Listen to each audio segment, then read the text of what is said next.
میرے پیارے پیارے دوستوں کو میرا پیار بڑا سلام۔ آج کی کہانی کا ٹاپک ہے سسپینس اور بہادری۔ ایک گاؤں کے قریب ایک پر اسرار غار تھی جہاں کسی نے جانے کی ہمت بھی نہیں کی تھی۔ لوگ کہتے تھے کہ وہاں ایک دیو رہتا ہے جو آنے والوں کو کھا جاتا ہے۔ ایک دن ارہم نامی لڑکا جو بہادر اور تجسس پسند تھا غار میں جانے کا فیصلہ کرتا ہے۔ ارہم نے اپنے ساتھ ایک تیز خنجر اور مشعل لی۔ غار کے اندر وہ دیو سے ملا لیکن دیو بیمار تھا۔ ارہم نے دیو کو مارنے کی بجائے اس کا علاج کیا۔ دیو نے خوش ہو کر ارہم کو ایک خاص جادوئی تحفہ دیا جس سے وہ اپنے گاؤں کے لوگوں کی مدد کر سکتا تھا۔ ارہم نے اپنی بہادری اور رحم دلی سے ثابت کر دیا کہ اصل طاقت دوسروں کی مدد میں ہی ہے۔ تو دوستو یہ تھی ہماری چھوٹی سی ایک کہانی۔ ہماری اگلی کہانی ہے ایمان کا کرشمہ۔ ایک چھوٹے سے گاؤں میں یوسف نامی لڑکا رہتا تھا۔ یوسف ایک غریب کسان کا بیٹا تھا لیکن اپنے مضبوط ایمان اور نیک نیتی کے لیے مشہور تھا۔ اس کے گاؤں میں ایک بڑا پہاڑ تھا جس کے پیچھے لوگوں نے ایک پراسرار خزانے کی کہانی سن رکھی تھی۔ یوسف ہمیشہ دعا کرتا تھا کہ اے اللہ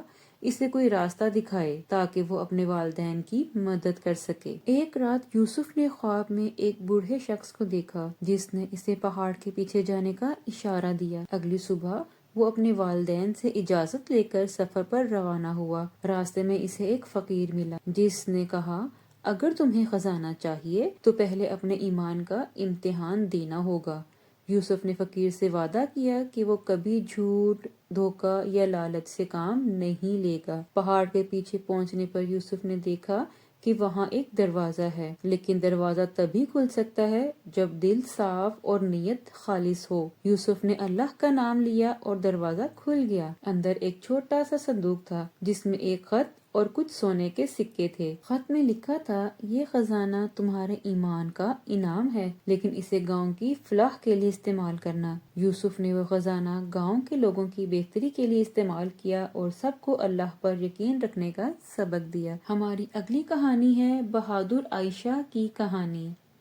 ایک قصبے میں عائشہ نامی لڑکی رہتی تھی جو اپنی ہمت اور ذہانت کے لیے مشہور تھی۔ عائشہ کے والد ایک سپاہی تھے جو جنگ میں شہید ہو گئے تھے۔ اس کے دل میں ہمیشہ اپنے والد کی طرح بہادری دکھانے کا شوق تھا۔ ایک دن دشمن کے سپاہی قصبے پر حملہ کرنے کی تیاری کر رہے تھے۔ عائشہ نے یہ خبر سنی تو اس نے گاؤں والوں کو تیار کیا۔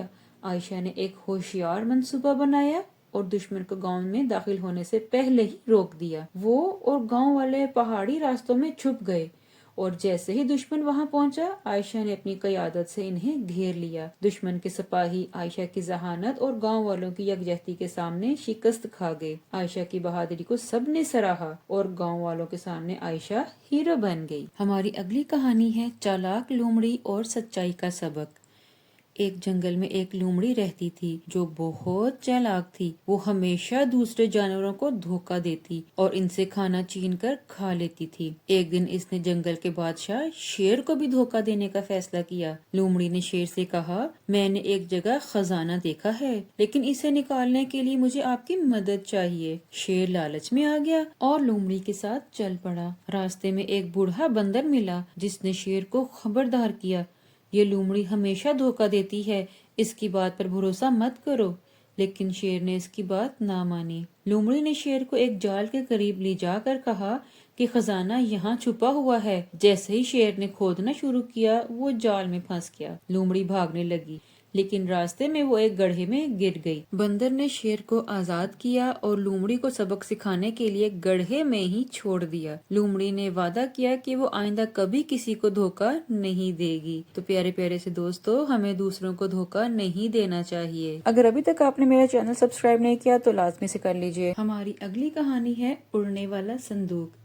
ایک دفعہ کا ذکر ہے ایک کامیاب تاجر تھا جو اتنا امیر تھا کہ اپنی پوری گلی کو چاندی سے کور کر سکتا تھا اور پھر بھی اس کے پاس اتنا پیسہ بچتا کہ اسے کوئی فرق ہی نہ پڑتا، مگر وہ ایسا نہیں کرتا تھا کیونکہ وہ اپنی دولت کو بہتر طریقے سے استعمال کرنا جانتا تھا۔ لیکن ایک دن وہ نیند ہی نیند میں انتقال کر گیا۔ اس کی ساری دولت اس کے بیٹے ایاز کو مل گئی مگر ایاز نے خوشی خوشی ساری دولت ضائع کر دی۔ وہ ہر رات جشن مناتا، مہنگے کھانے کھاتا اور اپنے دوستوں پر پیسہ لٹاتا۔ اس نے چاندی کے سکوں کو جھیل پر پتھر کی طرح اچھالنا بھی شروع کر دیا تھا۔ آخرکار اس کی ساری دولت ختم ہو گئی اور وہ تقریباً مفلس ہو گیا۔ اس کے دوست بھی اسے چھوڑ کر چلے گئے سوائے ایک دوست کے، جس نے اسے ایک پرانا صندوق بھیج دیا تاکہ وہ اپنی باقی چیزیں اس میں رکھ لے۔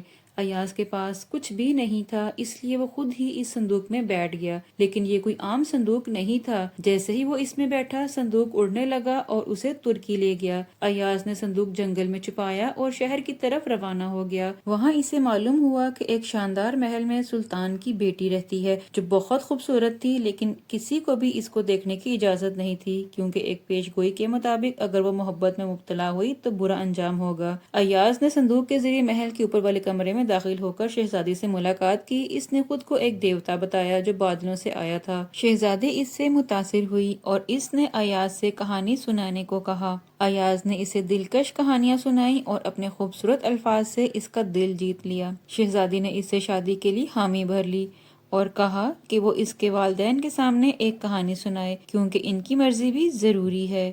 ایاز نے ایک کہانی تیار کی جس میں وہ ماچس کی تیلیوں، برتنوں اور دیگر اشیاء کی باتوں کو بیان کرتا ہے۔ سلطان اور اس کی بیوی اس کی کہانی سے بہت متاثر ہوئے اور شادی کی اجازت دے دی۔ شادی کی خوشی میں ایاز نے آسمان میں آتش بازی کا مظاہرہ کیا جو سب نے بہت پسند کیا، لیکن جب وہ واپس جنگل میں آیا تو کیا دیکھا کہ اس کا اڑنے والا صندوق جل چکا تھا۔ وہ اپنی دلہن تک نہیں پہنچ سکا۔ شہزادی نے ہمیشہ کے لیے ایاز کا انتظار کیا مگر وہ واپس نہ جا سکا۔ ایاز دنیا میں گھومتا رہا، اپنی کہانیاں سناتا رہا، مگر وہ خوش نہیں تھا کیونکہ وہ اپنی محبت کو کھو چکا تھا۔